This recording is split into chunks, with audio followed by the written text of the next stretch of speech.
আমরা বারবার করে লিখিত আবেদন দিছি আমাদের গত 35 বছরের ডাকসু ফান্ডের হিসাব বুঝাই দিতে হবে।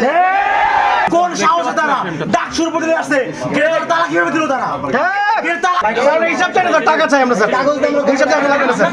আপনি হ্যাঁ না উত্তর দেন। এখন যে অবস্থা, আমার এই অবস্থায় দেওয়ার সুযোগ নাই। আমাদেরকে 1 বছর পরে দিন স্যার। মিটিং করে পুলিশের সাথে কথা বলে তাদের কাছ থেকে কিছু যদি আমরা জরুরি ভিত্তিতে কিছু কি স্যার আমরা কি ডিকে নিব নাকি?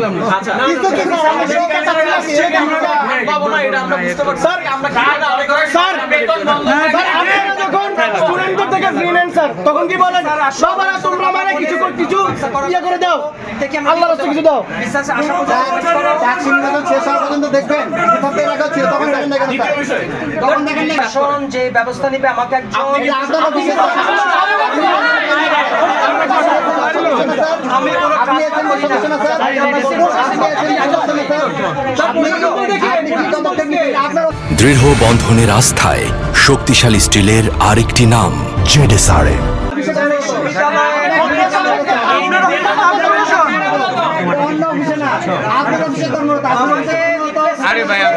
নিয়ম মানা হয়েছে। আমরা বারবার করে লিখিত আবেদন দিছি আমাদের গত 35 বছরের ডাকসু ফান্ডের হিসাব বুঝাই দিতে হবে। ডাকসুর অডিট বুঝাই দিতে হবে।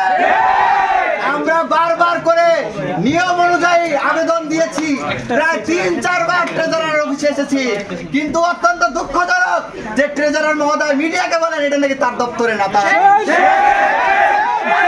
থানাই বানাই চলবে না, চলবে না, বাজেট নিয়ে থানাই বানাই চলবে না, চলবে না। আমরা চাই যে প্রেসিডেন্ট দোষর সুস্পষ্ট প্রমাণ থাকার পরেও কেন তাকে কার প্রশ্রয় এখনো তাকে পুলিশ ধরে না? তাকে কারা আশ্রয় দিয়েছে, প্রশ্রয় দিয়েছে? সেই রুল আইন সহ তাকে যারা আশ্রয় দিয়েছে সবাইকে আনে দাও। আমাদেরকে বলতে হবে কোন সাহসে তারা ডাকসুর উপর দিয়ে আসছে? তারা কিভাবে দিল তারা? 2024 সালের 3 আগস্ট যারা ফ্যাসিবাদের পক্ষে মিছিল করে আমাদের ট্রেজারার মহোদয় যাকে বলেছেন যে নিজেই ফ্যাসিবাদের দোষর, তারা মন্ত্রণালয়ে কাজ করছে, ট্রেজারার অফিসে যে কাজ করছে, সেই রুহুল আমিনকে বিশ্ববিদ্যালয়ের ক্যাম্পাসে আর একটা মিনিট সে জানার পর ব্যবস্থা নেয় নাই। সে আমাদের নিজে নিজে বলেছে যে সে সারাকে অফিস অচল, অফিস অচল হয় এটা আমরা দেখবো। আপনি কিভাবে একটা দোষরকে চিহ্নিত দোষর তাকে কেন এই এখন অফিসের মধ্যে বহাল রেখেছেন আপনি?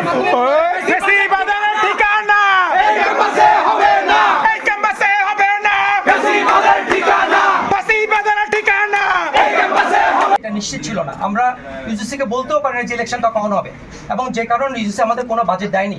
আমরা ওটা যাচ্ছি না, আমরা যাচ্ছি আমাদের টাকাটা।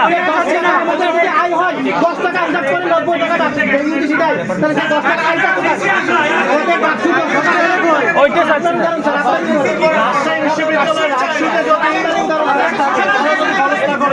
আমাদেরটা খরচ করা হলো কোন নিয়মে? ইউজিসি তো সব বিশ্ববিদ্যালয়ে একই নিয়ম।